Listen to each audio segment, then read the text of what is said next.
बताओ किसका माहौल है इस बार, किसको पीएम देखना चाहोगे? मोदी जी को। क्यों देखना चाहोगे? वो जो भी करते हैं, जो भी कहते हैं, अच्छा कहते हैं, जो वो करते हैं, इसलिए हम उन्हीं को देखना चाहेंगे। अभी क्या काम करते हैं आप लोग? हम होटल में जॉब करते हैं। जॉब करते हैं? जी। पढ़ाई भी कर रहे हैं? जी नहीं, पढ़ाई नहीं कर पढ़ाई रहे। नहीं कर रहे। जो महंगाई बेरोजगारी की बात हो रही है उस पर क्या कहेंगे? हम महंगाई और रोजगारी के लिए तो थोड़ा उतना नहीं कर पा रहे हैं, लेकिन जो भी कर रहे हैं कुछ सोच कर ही कर रहे हैं, जहाँ तक कर रहे हैं अच्छा कर रहे हैं मेरे हिसाब से। लेकिन थोड़ा सा मोदी जी को ध्यान देना चाहिए, थोड़ा सा रोजगारी के लिए और किसानों के ऊपर ध्यान देना चाहिए। रोजगार आप लोग को इसलिए मिल जा रहा है? रोजगार तो कोई कोर्स किए थे होटल मैनेजमेंट का कि वैसे ही कर रहे हैं? ऐसे ही कर रहे हैं। अच्छा, पढ़ाई लिखाई कितना की? इंटर फाइनल है। आप लोग बताइए। अभी कुछ भर्ती आ जाए उसके बाद कुछ बताया जाए कि पीएम किसको हम लोग बनाना चाहेंगे। अभी स्टूडेंट के लिए हम लोग हम अपने बता रहे हैं, अपने अभी हमारे लिए तो कोई पर्सनली कुछ नहीं किए हैं। पर्सनली स्टूडेंट के लिए स्टूडेंट बहुत काफ़ी नाराज़ है, क्योंकि जब अभी आप देखिए चुनाव का जब माहौल आया है तब भर्ती निकालने का नाम आया कि भर्ती निकालने जा रहे हैं, नहीं तो उससे पहले कोई नाम नहीं था। तो अभी तो हम कुछ चूज नहीं करना चाहेंगे जब तक कुछ हम लोग का काम नहीं होगा स्टूडेंट, इसलिए हम बहुत नाराज़ हैं। नाराज है मोदी से? बहुत काफ़ी। जब भी अगर भर्ती आ जाए, अगर अपनी तैयारी में लोग लगे, आप लोग नाराज़ हो गए, क्योंकि 2019 में जब हम लोग गोरखपुर में भर्ती निकाला था में वो कैंसिल हो के अब आई है 2022 में। अब जब 3 साल बाद आएगी, जब उसका एग्ज़ाम रनिंग उस टाइम के इस समय आएगा, दिल टूट जाएगा ना। जो दौड़े रनिंग किए हैं, शरीर टूट गई है, हम लोग ये रोता है अंदर से। अब क्या किया जाए? पुलिस के लिए, आर्मी के लिए। आर्मी एक मेरा सपना था कि हम आर्मी में जाएंगे, ये टूट चुका है अंदर से। अग्निवीर में नहीं अप्लाई किए? अग्निवीर में क्या करें 4 साल के लिए? उसमें नहीं। उसमें हम लोग अपनी इच्छा टूट गई। मतलब अब सेना में नहीं जाएंगे? सेना छोड़ दी? नहीं, सेना एकदम छोड़ दी। हम भी अब बस प्राइवेट जॉब में लगे हैं, बस क्या किया जाए, दिल टूट गया है। तो मोदी से नाराज है किस पे? भर्ती को लेके कि हम लोग का सुनवाई नहीं किया। मतलब किसको देखना चाहेंगे? जैसे मोदी को नहीं देखना चाहेंगे, किसको मतलब मौका देना चाहेंगे? मौका अभी हम कुछ नहीं कर सकते। आप बताइए क्या करते हैं? जी हम भी बस प्राइवेट सेक्टर में ही बता रहे हैं, जब तक सूरज चांद रहेगा और तब तक योगी और मोदी का नाम रहेगा, इसलिए कि धर्म ध्वजा को लेकर चल रहा है। और उसके साथ सत्य सनातन भगवान भी है, महादेव भी है, जय श्री राम भी है और कृष्ण भी है। और जब मोदी और योगी को हराने में चक्र सुदर्शन चलेगा जब ना, तो सारे दुश्मन साफ हो जाएंगे। मोदी और योगी को खत्म करने में चक्र सुदर्शन जब चलेगा ना, अयोध्या में जय श्री राम, यहाँ हर हर महादेव, और मथुरा में जय राधे राधे ना। हाँ, तो जिस पर राधे की कृपा है, जिस पर परम तत्व परमात्मा की कृपा है, जिस पर महादेव की कृपा है, तो जो टोली बनाने वाले टोली बनाते ही रह जाएंगे, चाहे चाहे फिर भी हो जाएंगे। और मोदी और योगी जय जय श्री राम। क्या नाम पड़ेगा आपका? आपका क्या नाम पड़ेगा? जी बताइए। आपका क्या नाम पड़ेगा? शशिकांत। आप भी प्राइवेट जॉब कर रहे हैं? जी। अच्छा, पढ़ाई क्या की है? पढ़ाई लिखाई? हमारा बैचलर ऑफ एजुकेशन है। बीएड है? हाँ। और उसके बाद एमए है। टेट वगैरह भी है? नहीं, नेट नहीं क्वालिफाई। टेट क्वालिफाई है। अच्छा, अभी प्राइवेट कहीं पढ़ा रहे हैं? ऐसे ही पढ़ा नहीं रहे पढ़ा नहीं रहे? नहीं, प्राइवेट सेक्टर में है, होटल इंडस्ट्री, होटल में अभी? विदाउट सर्टिफिकेट, बस एक्सपीरियंस बेस पे। देखिए, ये मोदी और योगी के राज में देखिए, हरि बोल भागवत, देखिए भागवत बेचने का किसका अधिकार नहीं था यहाँ जय श्री राम बोले पर डंडा बजता था। देखिए आज देखिए, जय राधे राधे, देखिए राधे राधे, यही घाट है जहाँ बोलने पर लिखिए लाठी बजता था। आप जय श्री राम जय श्री कृष्ण नहीं बोल सकते थे ना। आज देखिए, अभी तो बहुत कुछ बाकी है। अभी बाकी है। आज 24 झांकी है, 24 में सारा पूरा हो जाएगा, टोटल पूरा हो जाएगा 24 में। मोदी जी योगी के राज में पूरा बनारस, पूरे भारत का राम राज से चलेगा ये पूरा भारत। और इस मतलब जो हमारी अब कितनी संस्कृति डेवलप, इस जगह को इतना डेवलप कर चुके हैं, और अभी यही जगह नहीं और भी हमारी मथुरा है वहाँ डेवलप होगी, और ऐसी कई जगह हैं जहाँ अभी झांकी है, अभी बाकी है, काशी भी बाकी है, अभी हमारा अयोध्या, काशी भी बनेगा, और अभी काशी का भी होगा कुछ समय बाद। जब महंगाई बेरोजगारी की बात हो रही है, राहुल गांधी कह रहे हैं कि महंगाई बेरोजगारी बहुत बढ़ गई है। अब वो देखिए, कहीं ना कहीं तो चीज़ें बढ़ती हैं थोड़ी बहुत और कभी कभार कम भी होती हैं, ये तो है नहीं कि हमेशा से बढ़ी रही है महंगाई। तो मतलब आप थोड़ा पॉजिटिव भी देखिए और थोड़ा नेगेटिव भी देखिए, पर जो जो डिफरेंस है वो पॉजिटिव ज़्यादा दिखाई देगा आपको। तो राहुल गांधी के बारे में क्या कहेंगे, क्या कैसे लगते हैं? अब जब अच्छे ही नहीं लगते तो क्या, हाँ क्या कहेंगे, किसको आप देखना चाहेंगे पीएम? नहीं, अभी जो चल रहा है वो तो ठीक ही है, बट बाकी चीज़ें थोड़ा सुधार करनी चाहिए उनको, क्योंकि अगर अच्छा करने की कोशिश कर रहे हैं तो उसमें बहुत सारी परेशानियां भी हो रहे हैं और उन परेशानियों को ग्राउंड लेवल पे सर्च नहीं किया जा रहा है। अपर लेवल पे तो कर दिया जा रहा है, पर वो ग्राउंड लेवल पे जा रहा है नहीं जा रहा है। हमें तो लग रहा है सिस्टम बनाए गए होंगे उसके लिए भी, लेकिन हमें नहीं लगता कि वो सही तरीके से जांच होती है और लोगों तक पहुंच पाता है। तो उन्हें जांच करनी चाहिए और ग्राउंड लेवल पे भी पहुंचाना चाहिए। जो चीज़ें दे रहे हैं, वास्तव में जो चीज़ें दे रहे हैं लोगों तक नहीं पहुंच रहा है, वो ऑफिशियली केवल है, अनऑफिशियली नहीं है। नौकरी की समस्या है वही। वो तो देखिए जग जाहिर है सर, उसमें नो डाउट।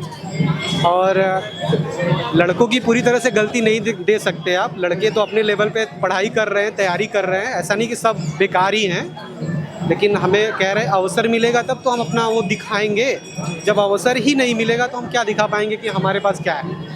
अब कोई आके एक फ्रस्ट्रेट आदमी से पूछे क्वेश्चन अचानक से, तो वो तो जवाब नहीं दे पाएगा। मुझे लगता है अगर आप फ्रस्ट्रेट हैं या आप परेशान हैं अपने लाइफ में, अगर कोई अचानक से आपसे भी कोई आके क्वेश्चन करने लगे, तो मुझे नहीं लगता कि आप 10 क्वेश्चन में 10 दे दें उत्तर। तो यही चीज़ें चल रही हैं अभी। कहीं ना कहीं आज का जो नया यूथ है वो पढ़ाई से डाइवर्ट किया अपने आप को, पढ़ाई से डाइवर्ट किया है। और ये मुझे लगता है हमारे देश के भविष्य के लिए सबसे बुरी बात है। इससे हमारा भविष्य खतरे में है, हमारे जो फ्यूचर है आने वाले उनके भविष्य खतरे में। कैसे डाइवर्ट किया है मतलब ये कि जैसे सपोज करिए कि जो हमसे जूनियर्स हैं वो हमें देख रहे हैं कि अरे मेरे लिए तो नौकरी नहीं आ रही है, गवर्नमेंटेड नौकरी नहीं आ रही, प्राइवेट सेक्टर किए जा रहे हैं। तो इससे उनके मन में हताशा पैदा हो रही है, जिससे कि वो कहीं ना कहीं पढ़ाई से दूर भाग रहे हैं कि जब मुझे प्राइवेट सेक्टर में जाके भी मेहनत करना है और गवर्नमेंट में भी मेहनत करना है, और हमें कहीं ना कहीं सैलरी का इक्वलिटी है और कहीं ना कहीं कम भी है तो मिल जा रहा है प्राइवेट सेक्टर में और गवर्नमेंटेड में नहीं मिल रहा है, तो हम क्यों अपना पैसा खर्च करें लाखों रुपए और इधर उधर बर्बाद करें, अपना टाइम वेस्ट करें। इससे अच्छा है ना कि हम प्राइवेट सेक्टर में काम करके एक्सपीरियंस लें और निरंतर बढ़ते जाएं। क्योंकि हमें अगर वो बच्चे सोच रहे हैं कि अगर हम 10,000 रुपये भी महीने कमाते हैं तो 2 साल पढ़ के हम क्या कर लेंगे। दो साल में तो हम 2 लाख रुपए 3 लाख रुपए अपना बचा के अपना छोटा सा बिजनेस कर लेंगे, ये कर लेंगे, वो कर लेंगे। हाँ, बस यही चल रहा है अभी। पढ़ाई से कहीं ना कहीं हमारा जो यूथ है, जो ग्राउंड लेवल पे यूथ है, जो गरीब यूथ है, वो नहीं कर रहा है। बड़े लोगों की बात छोड़ दीजिए, वो तो जब ब्राह्मण युग था, जब बहुत वैदिक काल था, उस समय भी ब्राह्मण पढ़ते थे, बड़े लोग पढ़ते थे। आज भी वही लोग बड़े लोग पढ़ रहे हैं। ब्राह्मण और उसकी छोड़ दीजिए, जातिवाद छोड़ दीजिए, जिसके पास पैसा है वो तो आज भी पढ़ रहा है, कल भी पढ़ा था और कल भी पढ़ेगा, उसमें नो डाउट। लेकिन जो गरीब युवा हैं वो पढ़ाई से डाइवर्ट हो रहे थे पूरी तरह से। आप बनारस के ही हैं? नहीं, मैं बनारस का नहीं हूँ, मैं चंदौली का रहने वाला हूँ। लेकिन मुझे लग रहा है बनारस में रहते काफ़ी टाइम हो गया है। मैं 10 सालों से बनारस को देख रहा हूँ। काफ़ी बदलाव भी हुए हैं, लेकिन लोगों में बदलाव नहीं दिखता हमें। यहाँ के लोग आज भी वही गंदे विचार के हैं और गंदगी करने पे लगे हुए हैं। सरकार कितना सफाया करेगी, लोग गंदा करने पे तुले हुए, तो गंदा तो रहेगा ही। चंदौली में रोजगार नहीं है? नहीं है। ये कैसे तुम कह रहे हो यार, रोजगार नहीं? क्या है जबरदस्ती ना दो, जबरदस्ती डरबा गाली देबा, क्या है बताइए? क्या चंदौली में क्या है? क्या है आपके अंदर? क्या है मैं तुमको बताऊं, बस बहुत सारे रोजगार हैं। रोजगार और रोजगार क्या होता है? 5 रोजगार बताइए ना मुझे, 5 रोजगार बताइए। ज़्यादा कई बहुत सारे छोड़ दीजिए, 5 रोजगार बताइए मुझे। अपने करने का कॉन्फिडेंस होना चाहिए, तुम्हें क्या कर सकते हो, कैसे क्या कर सकते हो। अब जबरदस्ती बुला के थोड़ी रोजगार दिया जाएगा। आदमी तो वो स्पष्ट जाके प्रयास करता है, कोशिश करता है, तब रोजगार मिलता है। हर तरह का रोजगार इस समय है। ये कुछ और युवाओं से जानते हैं। आप लोग कहाँ से हैं? जी है BHU से। BHU से क्या पढ़ाई करते हैं? BHU में BA ऑनर्स करा पॉलिटिकल साइंस। लोकसभा को लेकर क्या इस बार लग रहा है, क्या किसको देखना चाहेंगे?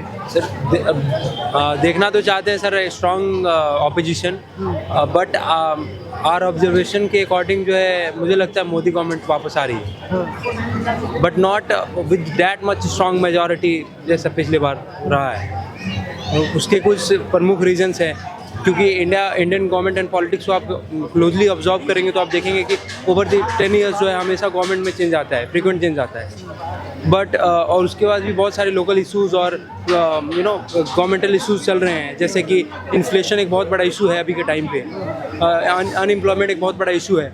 उसी तरह कई अदर इश्यूज हैं जिसको लेकर के गवर्नमेंट बहुत ज़्यादा परेशान है और एक कॉन्क्रीट सॉल्यूशन खोजने की कोशिश कर रही है। इन सबको मायने रख के अगर स्ट्रॉन्ग ऑपोजिशन अच्छे से अपने 100% दे करके अगर अपना चुनाव में अच्छा परफॉर्म करती है, then I am expecting a strong opposition better than last time.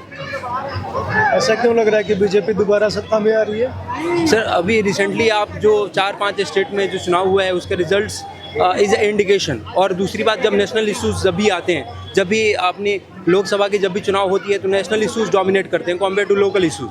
तो अभी हालांकि कुछ स्टेट में कांग्रेस का लहर दिखा, खास करके साउथ वाले बेल्ट में, बट जब भी सेंट्रल गवर्नमेंट की चुनाव होती है तो नेशनल इश्यूज जैसे कि नेशनल सिक्योरिटी, जैसे कि करप्शन, जैसे कि uniform laws on different issues, ये सारी चीज़ें ज़्यादा डोमिनेट करती हैं कम्पेयर टू लोकल इशूज़।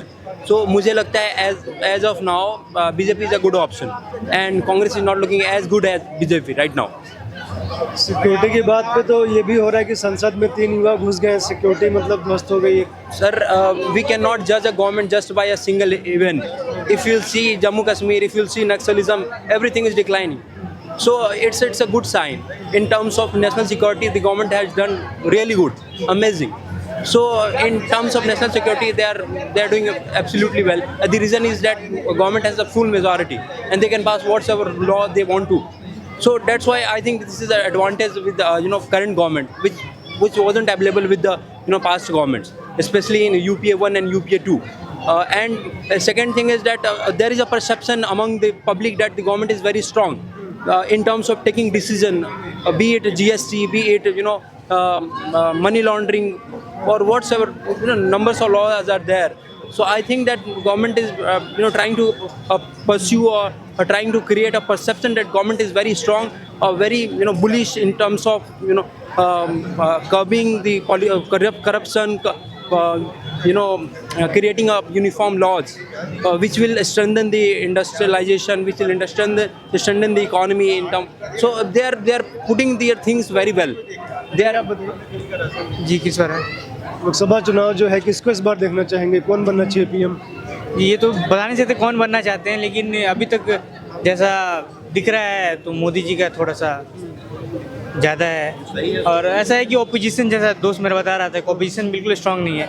काफ़ी एक उनका मैनिफेस्टो क्लियर होना चाहिए कि देश के लिए हम क्या करना चाहते हैं, कौन सा लॉ में चेंज लाना चाहते हैं, हमारी सिक्योरिटी में कैसे काम करेंगे, इन्फ्लेशन कैसे कम करेंगे, कौन सी पॉलिसी आएगी, इसके खिलाफ हमें मतलब लोकसभा में मतलब एक होता है कि सपोर्ट करे, किस बिल के खिलाफ अपोजिशन करे। वो मतलब डायरेक्ट अपोजिशन हम मतलब कह नहीं सकते हैं कि ये लॉ अच्छा है या ये बुरा है। उस पर मतलब उनके जो लीडर्स हैं वो काफ़ी क्या बोलते हैं उसको, फैसला जो है वो कंट्रोवर्शियल थोड़ा वो देते हैं, इशू क्रिएट कर देते हैं। जैसे किसी भी तरह से कोई भी लॉ, जैसे उनके एमपी लोग जो हैं, जैसे होता है उनको थोड़ा सा सोशल मीडिया के थ्रू भी जो है काफ़ी ट्रोल किया जाता है। जैसे राहुल गांधी हो गए, जो काफ़ी उनको ट्रोल किया जाता है, जबकि एज ए लीडर वो पहले से बेहतर हुए हैं। लेकिन आज के टाइम में सोशल मीडिया और मीडिया जितनी है, एक तरह से गोदी मीडिया का नाम आप सब सुनते हैं। विपक्ष के पास 3 मुद्दे हैं, वो कह रही महंगाई है, बेरोजगारी है और जातिगत जनगणना है। यही 3 मुद्दे उठा रही है, क्या लगता है सही है? वो तो नहीं लगता है सही है, लेकिन जातीय जनगणना का तो कोई मतलब बनता नहीं है इस देश में। इतने साल हो गए आज़ादी को लेके, तो जातीय जनगणना से तो अब काम चलने वाला है नहीं। मेन काम है बेरोजगारी दूर करना, महंगाई कम करना, जितना हो सके एम्प्लॉयमेंट जनरेट करना, इंडस्ट्रीज सेटअप करना। इंपोर्ट एक्सपोर्ट पे काफ़ी ज़्यादा इंपोर्ट्स हमारे बढ़ गए हैं, और जितनी भी मिनिस्ट्री है, खासकर भी फॉरेन मिनिस्ट्री काफ़ी अच्छा काम कर रही है हमारे देश में। तो भी एक्सटर्नल अफेयर्स मिनिस्टर हैं एस जयशंकर, काफ़ी अच्छा स्टैंड लेते हैं पूरे वर्ल्ड में। काफ़ी अच्छा दबदबा भी भारत का जो है फॉरेन पॉलिसी में है। तो जयशंकर और नितिन गडकरी जो रोड मिनिस्टर हैं, काफ़ी अच्छा काम कर रहे हैं। मैं मानता हूँ कि रोड मिनिस्टर जो अभी हैं नितिन गडकरी साहब और जयशंकर सर काफ़ी अच्छा काम कर रहे हैं। बताइए, आप बताइए। सवाल क्या था? यही कि जो लोकसभा चुनाव इस बार किसको प्रधानमंत्री के रूप में आप लोग देखना चाहेंगे? वर्तमान परिदृश्य में देखा जाए तो मोदी जी का विकल्प नहीं दिख रहा है, इसलिए उन्हीं के साथ जाना चाहिए लोगों को। विकल्प क्यों नहीं? राहुल गांधी है, नीतीश कुमार, ममता बनर्जी, सभी तो रेस में हैं। नहीं तो उस लेवल के नहीं है ना, जिस लेवल के वो काम कर रहे हैं या अब तक किए हैं, उस लेवल का कुछ तो इन लोगों के पास नज़रिया या सामने आना चाहिए ना, तो क्या करना है नहीं करना है, कुछ ऐसा कुछ तय दिख नहीं रहा है विपक्ष के पास। तो इसीलिए ऐसा हमें लगता है कि सबको जाना चाहिए। मोदी जी क्या किए हैं कि जो विपक्ष वाले नहीं कर पाएंगे, जो आपको लग रहा है कि नहीं कर पाएंगे? नहीं, जैसे अभी भारत का छवि विदेश में कुछ ज़्यादा ही मजबूत हुआ है, जैसे हमारे पिछले 10 वर्ष के मुकाबले देखा जाए, और सुरक्षा को लेकर देखा जाए तो बहुत ज़्यादा मजबूती से काम कर रही है सरकार। अच्छा बजट बढ़ा है, और जहाँ तक देखा जाए तो शिक्षा और स्वास्थ्य के क्षेत्र में सरकार को और ज़्यादा काम करनी चाहिए, मुझे भी लगता है, जैसा कि हमारे दोस्त बता रहे थे। तो हमें भी लगता है कि इनको फिर से अभी आना चाहिए इन्हीं को। आप बताइए। I think Congress would be better option, क्योंकि अभी 10 साल से देख रहे हैं बीजेपी अभी सत्ता में है, तो लगातार डोमिनेट कर रही है अभी। तो आई थिंक चेंज जब लाएगी तो सरकार जब ज़्यादा कंपटीशन होगा तो ज़्यादा काम करने की कोशिश करेगी। इसलिए कांग्रेस जब आएगी तो वो सत्ता में रहने के लिए आई थिंक ज़्यादा एफर्ट डालेगी, तो इससे आई थिंक ज़्यादा अच्छा हो सकता है देश के लिए। पीएम के रूप में राहुल गांधी को देखना चाहेंगे? नहीं, पीएम के रूप में राहुल गांधी, देखिए राहुल गांधी अच्छे नेता हैं लेकिन अच्छे वक्ता अभी वो नहीं है, तो जिससे अभी उनकी छवि वैसी जनता में बन नहीं पाई है कि वो कुछ ज़्यादा कुछ कर सकते हैं अपने लिए। तो मोदी जी का इसलिए प्रभाव ज़्यादा दिखता है कि मे बी वो अच्छे, उनका दिमाग उतना नहीं चलता होगा, लेकिन वो जो वक्ता हैं वो बहुत अच्छे हैं, तो इसलिए उनका प्रभाव ज़्यादा दिखता है। राहुल गांधी भी ठीक हैं, लेकिन अभी मेरे ख्याल से उतना नहीं है उनका। आप बताइए। हाँ सर, इसको देखना चाहेंगे पीएम इस बार? सर एकदम ऑब्वियसली मोदी है, बनारस सभी मोदी इधर है, क्योंकि देखिए देखा जाए मेन 100 बात की एक बात है कि राहुल गांधी को भी 10 साल दिया गया था, कांग्रेस भी 10 साल थी, कोई काम नहीं हुआ। उसके बाद मोदी आई, अपने काम की और जनता पर विश्वास बनाई है। 100% मोदी आएंगे, श्योर इस वक्त। 10 साल में कोई काम नहीं हुआ था? कहाँ कुछ काम हुई? आप मेरे यहाँ से जो गरीबों को अनाज मिलता था वो सारा मिलता था, एक महीना मिले एक महीना नहीं मिलता था। आप सड़कें खड़े देख लीजिए, लाइट नहीं था, बिजली नहीं थी, मतलब 2-2 घंटा हम लोग अगर प्राइवेट जॉब वाले, लेकिन जब जाएँ तो रात में 2 घंटा 3 घंटा लाइट ही नहीं है, पूरे गर्मी बेहाल थी। आज देखिए 24 आवर लाइट है, और मंदिर है यहाँ पे, जो घाटे आज शमशान थी वो आज घाटे बन गई, घूमने लायक बन गई है। अब यहाँ हर परिवार आके अपना इंजॉय करता है। मंदिर देखिए कि इस मंदिर जो कुंड एकदम बंद पड़ी थी, जब जिसको कोई पूछा था, आज कुंड बन गया है तो वहाँ घूमते हैं। तो मोदी जी ने बहुत अच्छे काम किए हैं, और उम्मीद है जनता को और अच्छे काम करेंगे। यहाँ पे दबंगई कम हुई है, ठीक है, ईमानदारी से काम हो रहा है। हर लोग आज देखिए महिलाएं भी रात में 12 बजे निकल रही है, सीधा तारीख के लिए कोई डर नहीं है। तो जब जहाँ महिलाएं अगर अपनी आज़ाद हैं, वो देश बहुत अच्छा है, वो देश आज़ाद है। राहुल गांधी के बारे में क्या सोचते हैं? वो अभी सर राहुल गांधी देखिए जितना बात करते हैं, अगर उतना गंभीर होकर काम करते हैं, तो वो वास्तव में आज एक अच्छे बुद्धिमान, एक अच्छे अध्यक्ष बनते हैं। कांग्रेस अध्यक्ष बन क्या करें, काम ही नहीं कर पा रहे हैं, केवल बात है। और हर मोदी को काम है, इसी कोरोना काल में इतना बड़ा काम आया था, सिर्फ मोदी सरकार नहीं आगे आया, तो सारी बातें बोल के पहले जनता देना चाहिए कि यार चलो मोदी जी आपके सहम है, आप टीका बनाइए, ये है, वो बेचारे टीका भी लगवा रहे हैं, उसमें भी आप बोले कि नकली टीका है, इससे हो जाएगा। कितनी सोच कितनी गंदी है, मतलब उनकी सोच रहती है कि जनता के प्रति नहीं है, वो उसमें पॉलिटिक्स आ रहे हैं। दूसरी बात क्या है कि जैसे अभी राम मंदिर हुआ, 3 तलाक वाला हुआ, इसे काम कांग्रेस सत्ता में करना चाहिए था ना, क्यों नहीं की? आज इतनी सड़कें देखिए, एक से VIP सड़कें बन गई है, कांग्रेस में कोई सड़क थी। एक बार लाइट अगर बंद होता है सड़क पे बनारस में, तो लाइट बंद ही थी बनारस कांग्रेस सरकार में। तो देखिए सीधी सारी बात है कि अब कलयुग को सदी को जनता जाग गई है, और अब सत्य का ही साथ होगा। तेजस्वी यादव कह रहे हैं कि मंदिर बनाने से क्या हो जाएगा, रोजगार तो नहीं मिलेगा? सर अगर मंदिर बनता तो वहाँ अगर मतलब कितने रोजगार होंगे तो जिससे यादव भी जो भी यहाँ के हैं उनको ही नहीं पता है। आज कॉरिडोर बना है, हज़ारों को जनसंख्या है, अभी मेट्रो बन रहा है, या अभी जो गदौलिया से हम लोग का यहाँ बन रहा है रोपवे बन रहा है, कितने बेरोजगार उसमें काम करेंगे। तो ठीक है, अब ये जो बेरोजगार हैं वो बोलने में काम नहीं मिला है, आप उस काबिल बनिए, जरूर काम मिलेगा। अभी मेरे रिलेशन में एक आदमी मिला है, कोई घुस नहीं दिया है, वो सरकारी नहीं पाया है। तो जनता की चाहे नौकरी को जो भी है, कहने मतलब ये है कि अगर आप काबिल हैं तो आपको नौकरी मिलेगी, 100% मिलेगी। महंगाई वगैरह, महंगाई से तो महंगाई तो है सर, क्या करेंगे? क्या कांग्रेस से तो महंगाई नहीं होता, सपा तो महंगाई नहीं होती।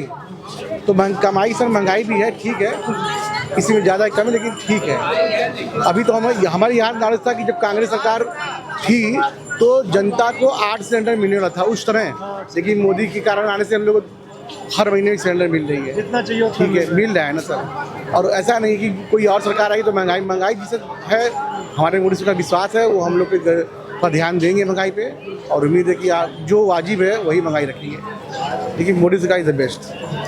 संसद में मेरा एक कहना है, मैं कोई पार्टी संग नहीं हूँ, मैं आम जनता हूँ, लेकिन जो मैं अभी मतलब अभी प्राइवेट कंपनी जॉब करता हूँ, मेरा मार्केटिंग जॉब है जी, लेकिन मेरा किसी से कोई पार्टी से कोई दुश्मनी नहीं है।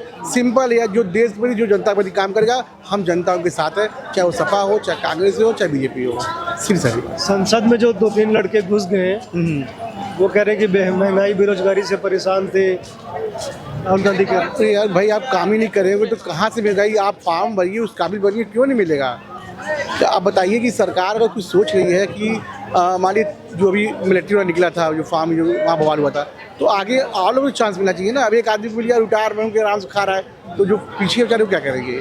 तो देखिए यहाँ सोच वाली बात है, आप उस काबिल होंगे जरूर आपको नौकरी मिलेगी, नहीं तो प्राइवेट आइए, प्राइवेट नौकरी नहीं मिल रही है। हम लोग प्राइवेट में कैसा है, मतलब ठीक ठाक सैलरी नहीं सर, मोदी से एक रिक्वेस्ट है कि जो हम प्राइवेट में जॉब करते हैं, हमारे जितने भाई बहन लोग हैं, मैं सबके निवेदन करना चाहता हूँ कि जो हम लोग की सैलरी आती है वो कंपनी द्वारा ना बीच में काट ली जाती है, मतलब जो ऐसे होते हैं वो भी अपना क्लियर नहीं जाते हैं। तो निवेदन मेरा वही से कि जो भी प्राइवेट कंपनी है, जो भी कंपनी के मेन ऑनर होते हैं, वो एक मैसेज करें हम लोगों की गरीब मतलब जो भी है 10,000 12 पाने वाले, उनको एक मैसेज ये करे कि भाई उनके अकाउंट में सिर्फ वो सैलरी आए, ताकि बीच में कोई अधिकारी जो उनका पे और काट ना पाए, या जो भी इंसेंटिव बनता है। ये मेरा मोदी से बहुत निवेदन है कि हम लोग थोड़ा ये हम लोग सफ़र कर रहे हैं बहुत ज़्यादा, क्योंकि देखिए यहाँ बनारस में महंगाई भाग रही है, लेकिन जो सैलरी हो रहा है बहुत डाउन है। कोरोना काल से हम लोग वास्तव में 20 साल पीछे चले गए हैं। जिसे मोदी ने कहा था कि आदमी महंगाई भागी 20 साल, लेकिन सैलरी हम लोग की जो आज से 2006 में थी वही सैलरी आज भी लोग सफ़र कर रहे हैं। तो ये सब थोड़ा मोदी से निवेदन है